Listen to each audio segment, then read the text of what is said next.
Hello everyone, this is me Fathima Hudha Bedi. Welcome back to another video. In this video, I'm going to share with you a few tips to become an effective communicator. Now, these are tips that you can use when you're speaking to just a single person. You can also use it when you're speaking to more than one person.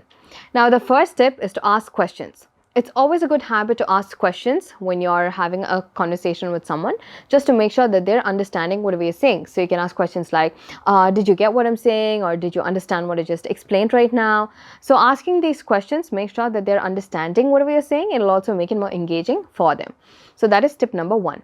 The second tip that I've got for you is that if you're not confident with the language that you're speaking, say if you're attending an interview and you're speaking to your interviewer, and then you're not really confident because now you have to speak in English and you're not really fluent with English, then what can you do?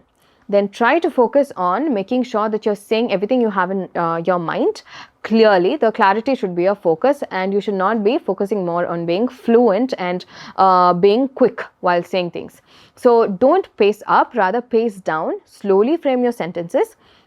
It's really okay to slowly frame your sentences when you're not really confident with the language. It's all about just telling the people, like whoever is listening to you, telling them and being able to express your thoughts clearly in English. So that is the goal that you should have when you're speaking in a language that you're not really confident in. Now, the third point is fidgeting.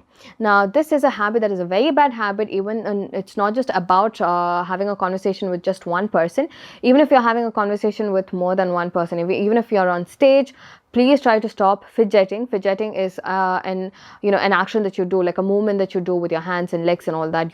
It makes you look restless. It makes you look like you're distracted, or it even makes you look anxious. So whenever you're having a conversation with someone, or even when you're on stage, don't fidget a lot. Don't do all these kind of actions with your fingers and all. That's not a good habit to have. Or like, don't tap on your fingers and move your legs restlessly like that. So these are the kind of movements that you usually see when somebody is fidgeting out of anxiety. So the next tip is to not avoid eye contact. Try always making an eye contact with the person that you're talking to. That makes you look more confident. And also when you're do not ever try to avoid eye contact. And also when you're talking to someone, make sure that you're tilting your entire body and facing them. So your entire body should be facing the person that you're talking to. It's not just your head that should be rotating and listening to the person who's talking to you, because that will make you look like you're not interested in whatever they're saying.